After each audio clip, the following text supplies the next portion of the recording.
Thank you so much for being part of Techqueria's journey. I'm so excited to learn and listen to so many amazing leaders who are here to share their knowledge, their skill set, and their just incredible journeys with you. So thank you for being here today and for being able to rep. And now we're going to get started right away. We're going to start off by introducing our first keynote speaker of the summit, Carolyn Rodz. She's the founder of Hello Alice. Carolyn is a 3-time Latina entrepreneur and CEO of Hello Alice, a platform connecting over 1.5 million small businesses to capital, solutions, brands, and opportunities to improve their business health.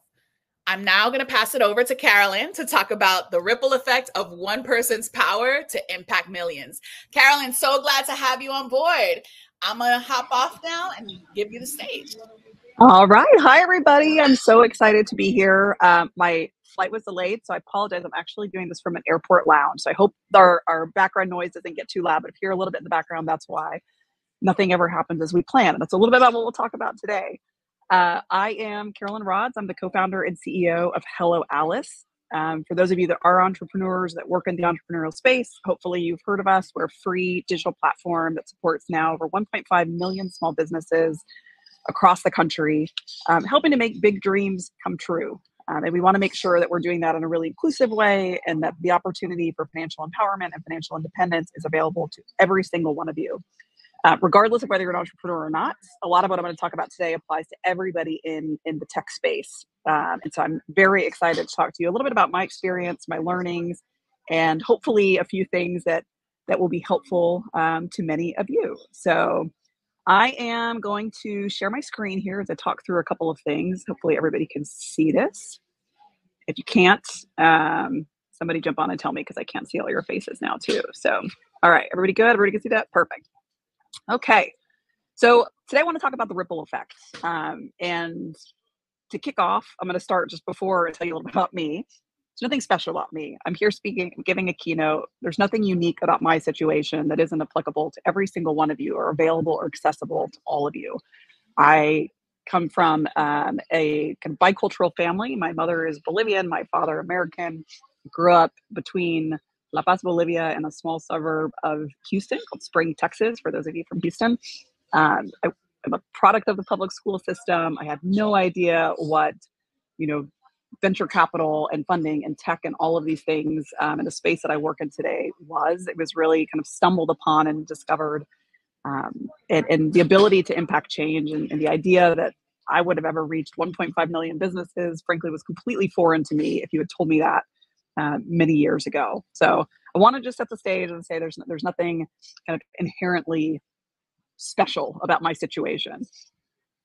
My why, the reason that it's important to me when I thought about creating a ripple effect and making change and really focus my career on wanting to have an impact, it's a huge theme of our Techqueria conference today, starts with my family. I'm a mom to 2 young kids. I care deeply about the future that we're building for them and what that means for the world that they're going to live in.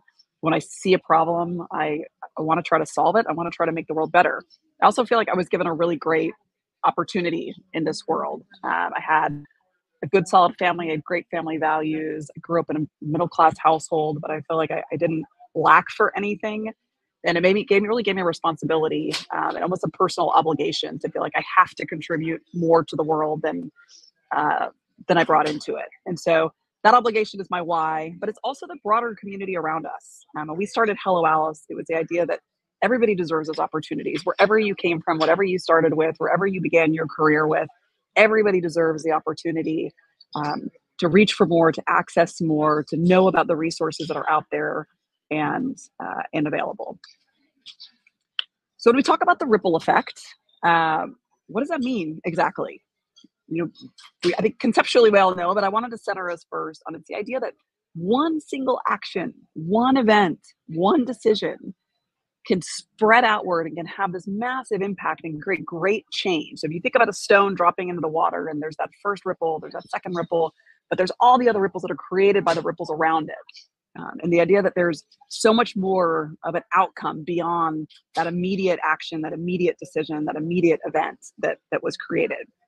So as individuals, we have this ability to create waves of change that are going to go far beyond that origin, not only to create impact to the people that we're directly touching, but to touch far beyond into those external ripples. And that's really kind of how I think about when I thought about wanting to make a difference. I knew I could make a difference with one person. I knew I could make a difference with 10 people, but I really wanted to think about a career in a way that was going to build impact and a ripple effect. And I think that's the beauty of technology. That's the beauty as Latinos, that we have this ability we have this great community and this great connectivity with each other. Think about applying that into your career and into the things that you're doing in terms of how that can shape the world that we live in. So I've learned a lot of lessons the hard way. My first company actually failed. I worked at it for 2 years after leaving a career in investment banking. And then I started a second business that after about 7 years, I ended up selling, all before starting Hello Alice. And I always say my superpower as an entrepreneur is that I've been on both sides of the equation. I failed a business, I've successfully exited a business. And my goal with starting Hello Alice was, how can we help every entrepreneur, every dreamer in the world who wants to make a difference have access to the resources, have access to the capital, have access to the networks and opportunities that can help them, one, overcome those obstacles, and two, do it in a much more efficient way than I certainly did it. It took me about 10 years to find my groove and my rhythm in entrepreneurship, and I hope that the path is much faster for many of you. So as we talk through some of these lessons that I've learned, the first is, don't just think about, if you want to create a ripple effect and you want to have a big impact in your career, don't think about just moving the needle. It's not about incremental change. It's about shattering the dial.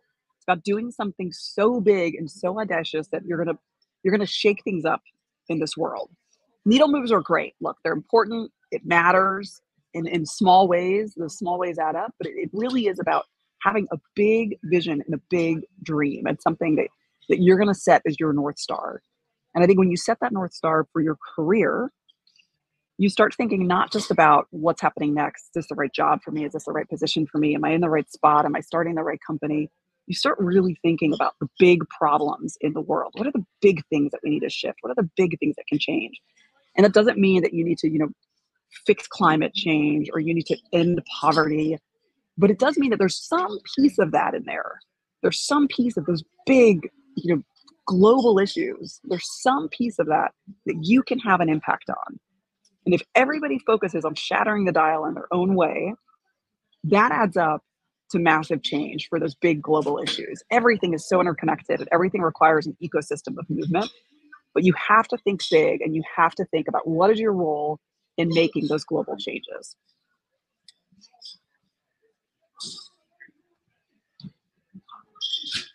And when you have those big ideas, people are always going to tell you that it can't be done. It's not possible. It's not doable. When we started Hello Alice, the idea was that, we were going to make every single entrepreneur in the world access to the capital and resources and networks and opportunities that they needed. People told us that that's not possible. There's entrepreneurs out there that their ideas aren't good. Well, we said, you know what, we can help them overcome that. We can help them find good ideas. People said, you know what, there's entrepreneurs out there that, they just don't check the credit box. There's no way they can access the capital that they need. We said, you know what, let's figure out how do we shift the credit box and how do we try to adjust that? And how do we help those business owners meet halfway to say, what are the things that they need in order to check that credit box? How do we put them on a path of growth that if that entrepreneur is really committed to accessing those resources, we're going to help them find a way. Now, we know it requires effort. It's not if someone comes in and shows up and says, give me money and I want a grant and I'm not going to do anything for it. That's not the entrepreneur that we're able to help. But if entrepreneurs are committed and they want to succeed and they want to grow in their business, we want to build a platform that's going to help them do that. So don't let people tell you that something that hasn't been done can't be done.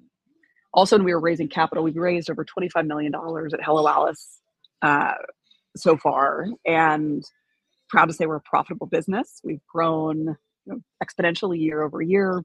We launched back in 2017, so we're now in year 7 of operations. When we first went out to raise capital, people told us the small business market isn't a payable market.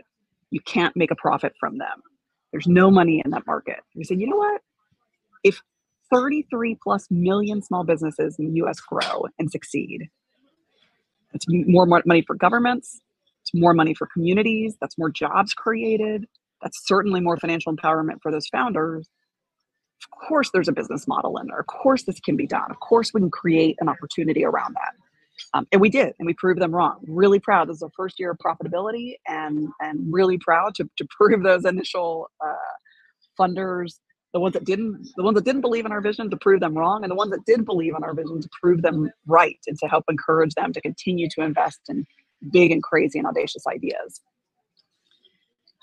So where does that innovation come from? It happens everywhere. It's all around us. But the idea is that you have to stay curious. You have to connect dots that feel like they're disconnected. What are the spaces and places that you need to be present? And at the end of the day, it's just following your own curiosity. I think one of the things that, I really encourage our team to do is go out and follow your passions. Working at a tech company is not the end all be all for our team. They have lives, they have families, they have hobbies, they have interests. And so we really encourage them to go pursue those interests and passions, because that's where these sparks and ideas happen. And I'll give an example, a recent example. We are really thinking about what the future of our Hello Alice community looks like. When we built it, we started really thinking at the micro level. We then scaled to hundreds of thousands of business owners. And now we're at over 1.5 million business owners. And managing a community and making that feel like a real community with 1.5 million people is very different than the way that we started a community. And so I happen to be, I'm taking literally an online gardening class, because I really love to garden, and I wanted to learn more and just kind of help put a little bit more structure to what I was doing. We also got some land recently, and so I was like, I want to play around with this a bit more.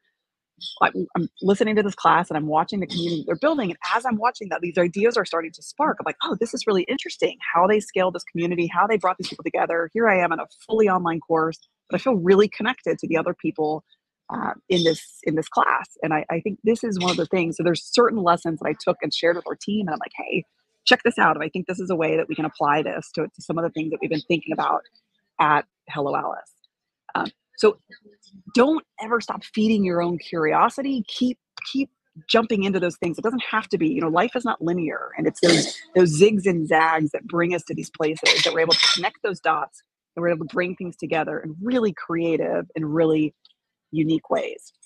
And then encourage your team, encourage your partners, encourage the people that you work with to do the same. And you're going to be amazed how, when you start sharing things that you're learning, how they come together, and how they create big and meaningful ideas. And you're going to create something so different, so innovative, and so disruptive that is going to change the way that you work. Everyone has advice. As you're rolling out what your career looks like, what your future looks like, what your path looks like, look, the advice buffet is never ending. There is so much food on that table. It comes from everywhere. Everyone's throwing plates on. It's like a giant potluck. But not everything on that table is good for you. And you have to be able to, one of your jobs as the owner of your career path, as whether you're an entrepreneur, whether you're an engineer, whether you're a product designer, whether you're a product manager, whatever your role is in your company or in your organization or in your life, you are the owner of your destiny, and you are the owner of your path. And so make those decisions to figure out what works for you. In your gut, you've got a process, and your job is to continue to refine that processing muscle of what's good, what's right, and what's not right for you. And don't be afraid, no matter where it comes from. It might come from the greatest experts out there. We had a meeting the other day with an amazing advisory board of incredible experts, and we had a great discussion. And after my co-founder and I hung up, we said, you know what? We realized how much we've grown as founders, because we said, if we had started this company, we had this conversation, we would have agreed with everything they said, because they're brilliant people, and they're aligned with our goals. They care about the future of our business. But it was something that we fundamentally disagreed with, and we stuck with our gut. We stuck with the things that we knew that are right for our business. And hopefully we ended up on the right decision. Another example is, at the beginning, we wanted to keep Hello Alice free, and everybody told us, well, you need to charge. We said, there's no way we're not going to build the business that we envision if we charge. It's not going to work. And here's why we think it's not going to work. And we're willing to, take less profits in the early days, but we think long term, this is going to be the best idea and the best decision for our business. We ignored the advice. We kept LOLs free and inclusive and accessible to everybody because that was the essence of what we were trying to build. And now we've seen so many competitors drop off over the last 7 years, and we've remained strong. We've remained a leader in the market, and have built something much stronger because we've stuck to our mission and our vision of being accessible. The fifth lesson I want to share today is the idea that it's a series of small strokes that create the masterpiece of your vision, right? You've got to focus on every little detail of what you're creating and then keep leveling up to the big picture. And so I always say, like, life is it's like these zigzags of up and down. And so going up big picture, I'm saying, what am I trying to accomplish here? And this doesn't matter, again, if you're an employee or if you're a founder, whatever your role may be, look up and see the big picture. What are you trying to accomplish as a group, as an organization? What are the things that you need to achieve? And then what is every detail and component of that experience so that you can create something that's transformative and different and unique in the marketplace? My team, I'm sure, gets so exacerbated with me sometimes when I'm getting really focused. I'm like, I don't like this, this image that we chose here for this, it doesn't work, and I don't like this, or this thing, we need to fix this thing. And they're like, you're so in the details and you get so caught up in the weeds. But the reality is those weeds are the things that make the big picture. I believe truly in creating the surprise and delight experiences. How do you create something that's different and amazing, but it requires incredible focus. And so you have to paint a big picture, break that down into these small pieces where you can keep the team really focused, you can keep yourself really focused, and you can make big transformative change happen. The last piece of this is that it boils down to who you are. You want to be a person that people can cheer for, that they're going to egg on, that they want to win at the game of life, at the game of your career, at the game of your goal or objective that you're trying to achieve. And that requires three things that I have three core rules with my kids. To tell them, look, I don't care what you do in life. I don't care what career path you follow. I don't care who you fall in love with. I don't care who your friends are. But I have three rules that are unbreakable rules for me. And if you're going to be in this house and you're going to be part of this family, I have three things that are requirements for me. One is that you're kind. Be kind. Be the type of person that's treating people well, stand up for what's right, be kind. Treat people with respect. The second is work hard. And I don't care what you put that effort towards, but if you're going to dedicate yourself to something, work hard at it. Be the person that is doing your best and giving your all to the things. You have a lot of options in your life, whether, for my kids, I'm like, if you want to play tennis, if you want to play soccer, or if you want to pick up an instrument, if you want to choose art, whatever it may be, you choose the thing. But when you choose it, I want you to work hard at it. And if you decide at some point it's not for you, that's fine. But you have to make a conscious decision. You're going to stick through what you committed to. And that brings me to my third piece, and that's be a person of integrity. Have good credit with the world. Do what you say what you do. Be a person that's trustworthy and reliable and dependable, and stand up for the things that are right in the world. So be kind, work hard, and be a person of integrity. Do those three things. And the same applies for all of us as adults in our careers and the things that we're building and leading. If you're doing those three things, you're the type of person that people can't help but cheer for. We've gone through so many ups and downs at Hello Alice, so many obstacles, or people coming after us. And I don't know if many of you have read, but we were caught up in these DEI lawsuits where people were saying, we gave grants to Black business owners and we were getting sued for that. We knew when we made a decision, we said, we're going to be people of integrity. We said, these are values in our company. We're going to be on the right side of history. And at the end of the day, our community rallied so hard behind us. Our clients rallied behind us because we were always kind. We always worked as hard as we possibly could. And we've always been people of integrity. Doesn't mean everyone's going to love you. It doesn't mean everyone's going to be aligned with you. But in general, you want to be the type of person and the type of leader that people can't help but cheer for. So those are my big lessons as you all are thinking about your ripple effect, how you're going to make a change in this world. And I know there's great conversations to come in terms of what that means in tech and what that means in your space. But I hope this was a little bit of inspiration for the type of future that you're building, not only for yourself, but for all of the people around you. You are the pebble that starts the ripple. But that means really sticking with your gut. You know in your gut what you need to build, what you need to create in this world, what your gifts and talents and assets are. Share those. Leave this world better than you started. Always be curious. Keep digging into those things. Connect those disconnected dots, and don't ever stop thinking about where those belong and where your role is in that, and how you can do something that's different, and innovative, and disruptive. Dream really big. Shatter that dial. Don't just move the needle. Focus on those fine-tuned details and be the type of person that inspires others to want to echo your story, to create those next ripples, because your stone in that water is going to create one ripple that's going to touch as many people as you're able to touch in this lifetime. But those people, inspire them in a way that's going to inspire them to create that next ripple and that next ripple and that next ripple.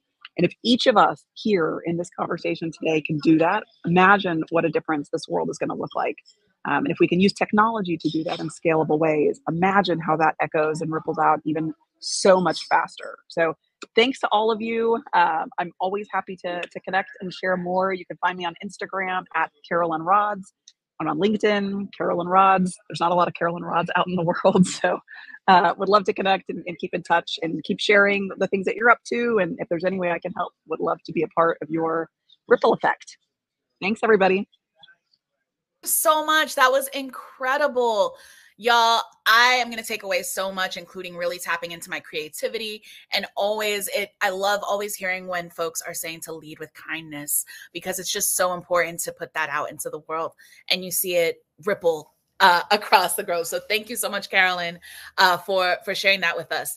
Y'all, I'm here to say we are about to open up the sessions. I feel like I'm on Love is Blind and I'm like, the pods are open.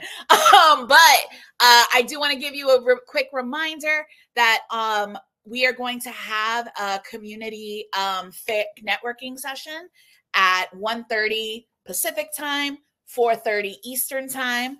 And also our career fair is happening on October 10th on Thursday at 11:30 Pacific time, 2:30 Eastern time, in order to, get some jobs out here, folks. So like I said, sessions are open. Go to your menu. You'll be able to click on the upcoming sessions. And we're so excited to have you here. Thank you again, Carolyn.